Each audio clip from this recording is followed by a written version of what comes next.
રાષ્ટ્રપતિ દ્રૌપદી મુર્મુ કચ્છની 2 દિવસીય મુલાકાતે આવી પહોંચ્યા. આજે શુક્રવારે બપોરે 1 વાગે રાષ્ટ્રપતિ દ્રૌપદી મુર્મુ ભુજ એરપોર્ટ પર આવી પહોંચ્યા હતા.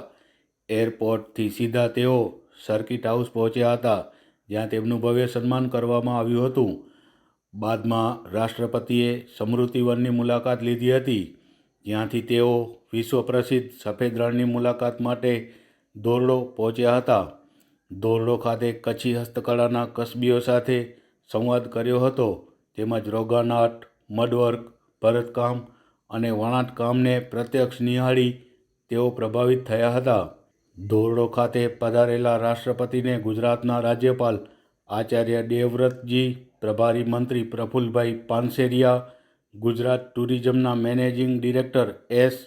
છાગછુઆક, જિલ્લા વિકાસ અધિકારી ઉત્સવ ગૌતમ, પશ્ચિમ કચ્છ પોલીસ અધિક્ષક વિકાસ સુંડા, કચ્છ કલેક્ટર અને ધોરડો ગામના સરપંચ મિયા હુસેન સહિતના મહાનુભાવોએ આવકાર આપીને સ્વાગત કર્યું હતું.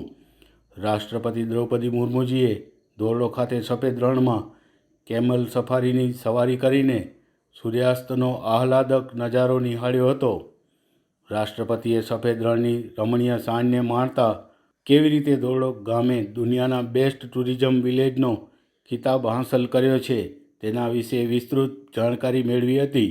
કચ્છના સફેદ રણની મુલાકાત દરમિયાન ધોરડો ગામના સરપંચ મિયા હુસેને આ સ્થળ કેવી રીતે વિશ્વ પ્રવાસન સ્થળ તરીકે ઉભરી આવ્યું તેના વિશે રાષ્ટ્રપતિને અવગત કરાવ્યા હતા. સરપંચે રાષ્ટ્રપતિને જણાવ્યું હતું કે આજે સફેદ રણ અને રણોત્સવના કારણે વિશ્વભરના પર્યટકો અહીં આવે છે.